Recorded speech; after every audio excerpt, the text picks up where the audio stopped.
Alright guys, welcome back to my channel. Thank you for watching. This is actually for Timothy, the Canadian comic hunter. He's one of my recent subs, so I want to thank him for that. But this is for his competition for 200 subscribers. And the criteria for this is that you're going to have to show your top favorite comic artist, one of your Grail books, and something you drew. So let's go ahead and get started. When I first got back into comics, one of the only titles I was reading at the time was Spawn. But one of the great things about Spawn was Todd McFarlane's work. After seeing his artwork in Spawn, I went back and started collecting his main work. And one of the first eye-catching titles that really got me looking into the rest of his work was his Amazing Spider-Man run. And this is probably one of my favorite Todd McFarlane covers. This is, of course, Amazing Spider-Man 316. I think this may be the first battle between Spider-Man and Venom, but it's a very iconic cover.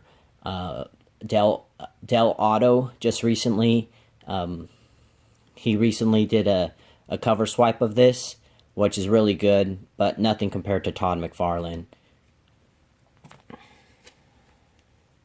Another comic book artist that I got into after I started venturing off and collecting something else besides Spawn was the Amazing Spider-Man run. And this was in the early 2000s when they did kind of a soft relaunch. It wasn't really a relaunch, but at that time,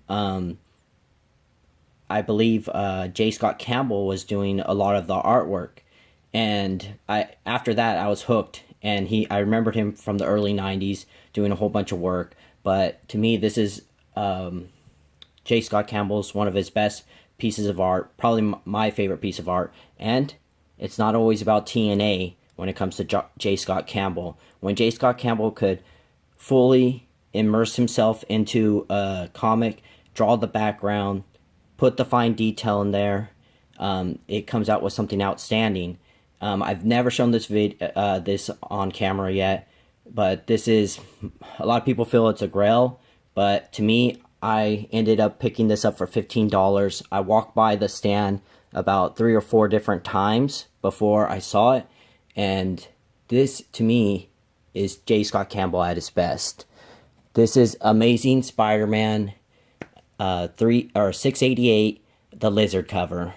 This is one of the comics that I haven't shown for the fact that I still need to get this CGC graded. I believe I have a high chance of getting a 9.8, but I bought this for $15 off the stand, probably in 2007, 2008 when the recession hit and no one was really collecting comics.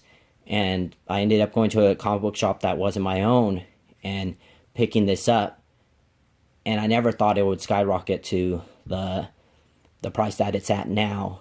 But this is J. Scott Campbell at his best right here.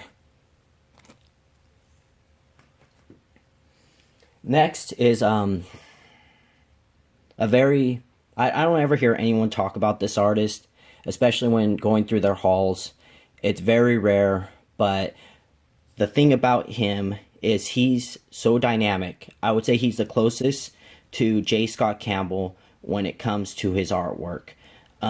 His interiors are insane. He's a chameleon. He keeps on changing his styles. But one of the things that made me just engross myself into this comic when it came out, this series by it's by Greg Rucka, and who I'm talking about is J.H. William III. If you've never actually seen his artwork, like I said, it changes so much. But what is amazing about this comic book is his interiors. I'll talk about it a little bit later, but sometimes when you have a great artist, you have to those artists are really slow.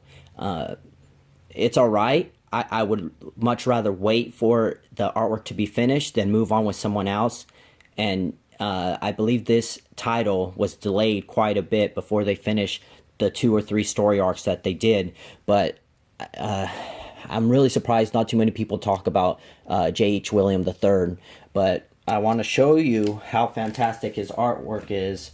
And I'm actually going to open up and show you some of the interiors that he did. His splash pages are insane. But here we go. There's a splash page, and this actually brought Batwoman into my to my attention and made her a vital character. The sad part is I feel that Greg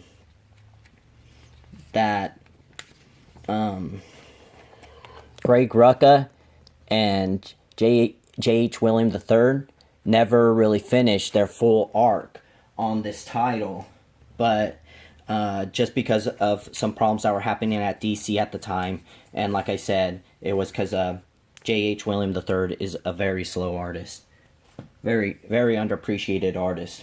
I wanted to, I guess I'll go with an old art. My favorite artist of all time is, I believe I've said it multiple times in my videos before, but it's actually Michael Turner. This is Wolverine 66, and of course Frank Miller's story and the Old Man storyline. I followed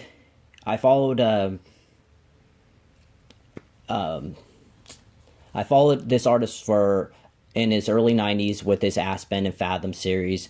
He's still one of the artists that I'm trying to actually complete a lot of his issues that he came out with. He made a real wide he made so many different covers for DC, Marvel, but to me, Michael Turner is still one of the greatest, and this captures it all. It actually has my favorite character, which is Wolverine of superheroes, but Michael Turner. Okay, so for a new artist that I feel is very underappreciated and no one really talks about it, but Daniel Warren Johnson. Daniel Warren Johnson, I'm not sure if you guys have Instagram, but if you don't, look up this artist on Instagram. Now, the reason that I wanted to highlight him is this guy loves comics, and not only that, he loves drawing. Go onto his Instagram page, look at his commissions that he does look at the commissions that he does and puts out there.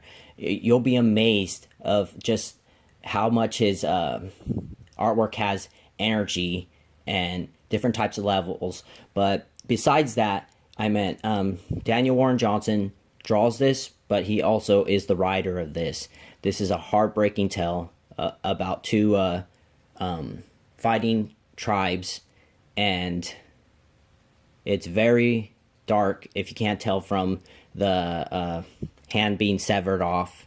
But do yourself a favor, if you're not reading this, pick it up and definitely check out Daniel Warren Johnson's artwork on his Instagram page. Okay, now my holy grail, I've shown this before on another contest entry, but it's my Hulk 181. I just recently got this. My brother helped me get this. He finished nursing school, and when he finished nursing school, as a celebration, he ended up buying me something also. Wanted to thank him for that.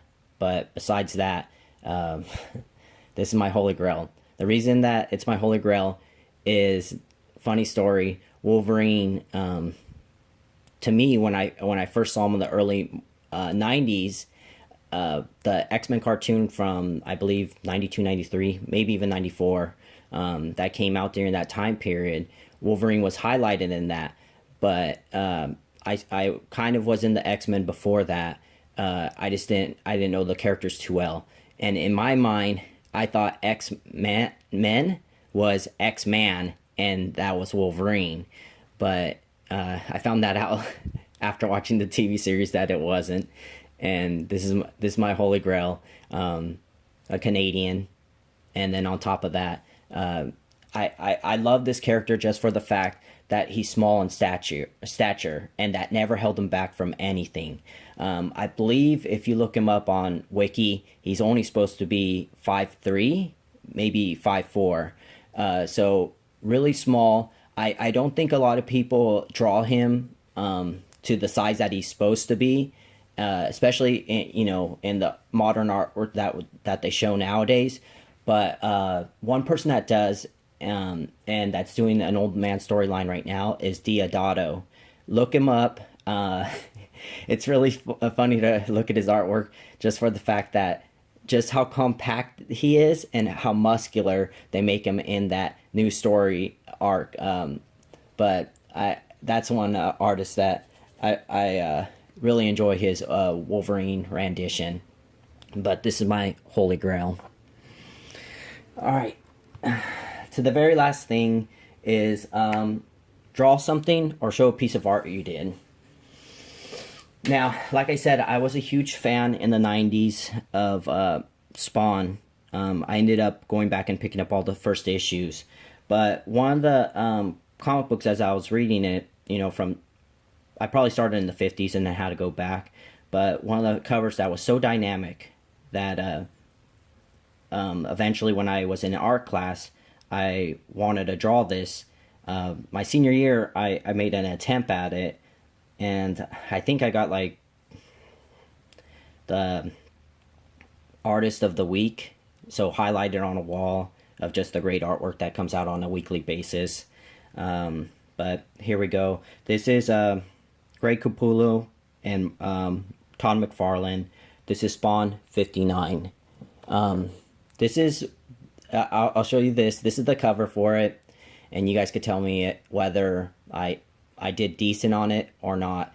But I wanted to say something about doing art in high school, or as growing up, going through the many different classes. There's not really an art class for inspiring artists. At the time, of course, everyone has their big wish in life, and mine was to be a comic book artist.